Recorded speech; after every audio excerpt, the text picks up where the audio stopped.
ठाकरे गटाचे माजी नगरसेवक अभिषेक घोसाळकरांच्या हत्येने खळबळ माजली। फेसबुक लाईव्ह सुरू असताना मॉरिस नोरोना याने त्यांच्यावरती गोळीबार केला होता आणि त्यानंतर त्याने स्वतःवरती सुद्धा गोळीबार करत आत्महत्या केली। या घटनेने महाराष्ट्र पुरता हादरला होता। गोळीबाराची घटना कॅमेऱ्यामध्ये कैद झाली। घोसाळकरांच्या कार्यालयाबाहेर आणि मॉरिसच्या कार्यालयाबाहेर आणि परिसरात असलेले सीसीटीव्ही ही घटना टिपत होते।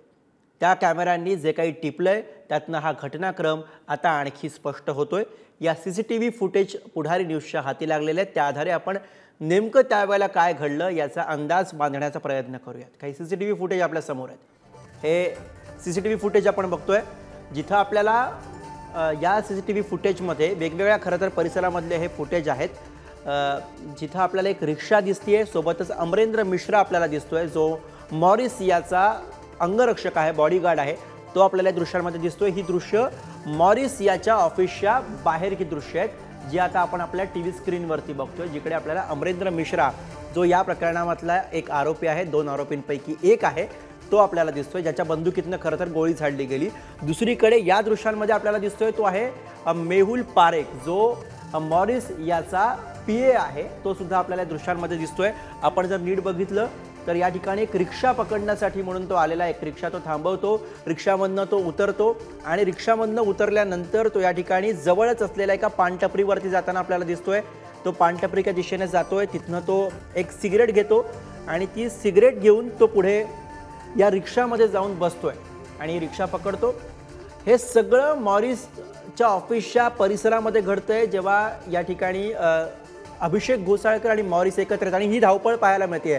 मॉरिसच्या ऑफिसच्या बाहेरची धावपळ आहे आणि तिथं आपल्याला मेहुल पारेख हा या रिक्षातनं या ठिकाणावरनं जाताना बघायला मिळतोय। ही ती दृश्य आहेत जी रिक्षा पकडून मेहुल पारेख यातनं निघून गेला आणि ही दृश्य काही वेळापूर्वीची आहेत, ही घटना घडण्याच्या, जेव्हा अभिषेक घोसाळकर यांच्या कार्यालयाच्या बाहेर होते आणि यावेळेला साधारणपणे 20 ते 30 महिला त्यांच्या ऑफिसमध्ये बसलेल्या होत्या।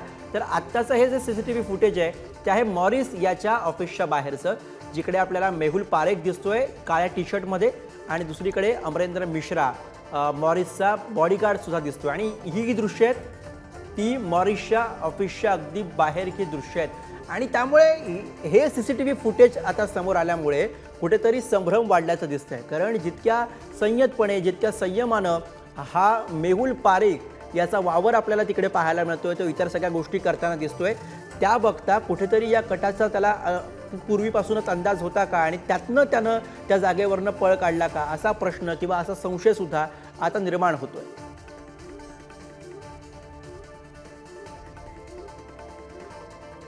आपण जर का या सगळ्या घडामोडींचा सिक्वेन्स बघितला तर सगळ्यात आधी ही दृश्य जिथे आपल्याला अभिषेक घोसाळकर हे त्यांच्या स्वतःच्या कार्यालयाच्या बाहेर दिसतात। कार्यकर्त्यांचा गराडा त्यांच्या अवतीभोवती आहे नेहमीप्रमाणे आणि याच वेळेला साधारणपणे 20 ते 30 महिला आतमध्ये कार्यालयामध्ये आणि ही दृश्य आहेत ती आहेत मॉरिसच्या ऑफिसच्या बाहेरची, जिकडे आपल्याला मेहुल पारेख दिसतोय ज्यानं काळा टी शर्ट घातलाय आणि आता हा मेहुल पारेख जो आहे तो मॉरिसच्या ऑफिसच्या बाहेर आलेला आहे रिक्षा पकडण्यासाठी आणि तो एका रिक्षावाल्याला सांगतोय।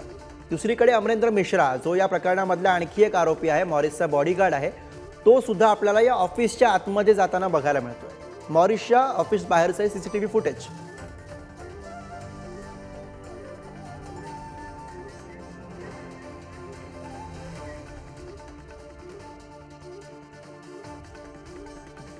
Thank you.